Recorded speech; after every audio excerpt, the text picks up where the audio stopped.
Hello mga guys! Ayan, dito na naman po tayo sa labas. Nagpapastore kay Yeti.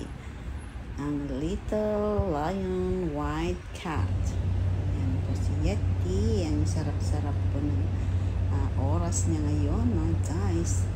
Ang dami niyang activities. Tingnan niyo mamaya mga guys. Ayan, naghahanap siya ng mga mouse or ano man dyan sa ilalim ng mga boches. So, ayun po siya. No. Tignan nyo mamaya-maya mga guys. Ngayon naman, titikim-tikim siya ng mga grass mga guys. Ayan. Ang gustong-gusto ko po itong pusa na to mga guys. Tignan nyo guys. Tignan nyo to. Akala natin kung ano nang gagawin na niya. Nakikita nyo yung mali isang ibon doon sa dulo. Ayan, hahabulin po niya. I-chase niya. Ayun po siya.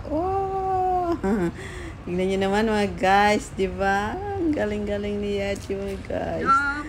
Ang ganda-ganda pa. At ang pogi-pogi pa.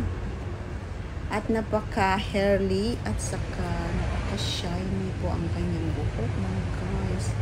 Tignan niyo naman. So adorable cat.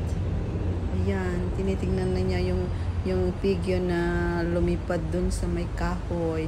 Ayan, gustong-gusto niya ring habulin. Umakyat sa malaking kahoy. Pero hindi naman siya nakakaakyat mga guys. Ayan, tinitingnan pa rin niya mga guys.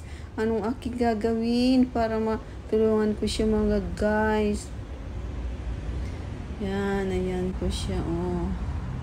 Ang sarap-sarap ng oras niya talaga.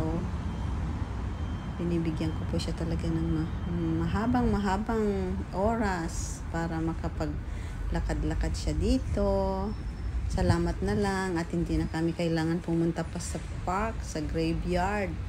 Mayroon pong bagong garden dito sa linipatan nila ngayon mga guys. So ito po ang backyard ng kanilang inuupahang bahay ngayon. Ayan, tignan niyo naman si Yeti.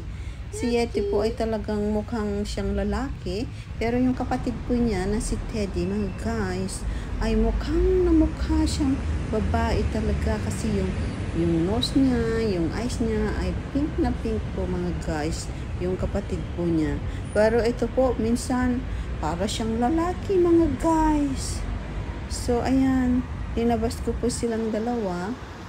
Pero si Teddy, ayun, dinagay ko si Teddy muna sa baggy. Ito pong ginagawa ko mga guys. Tapos pinapalo ko. Sinusundan namin si Yeti. Buti si Yeti po mga guys, hindi siya tumatakbo. Naglalakad-lakad siya para siyang tao na namamasyal. So ayan po ang kagandahan ni Yeti.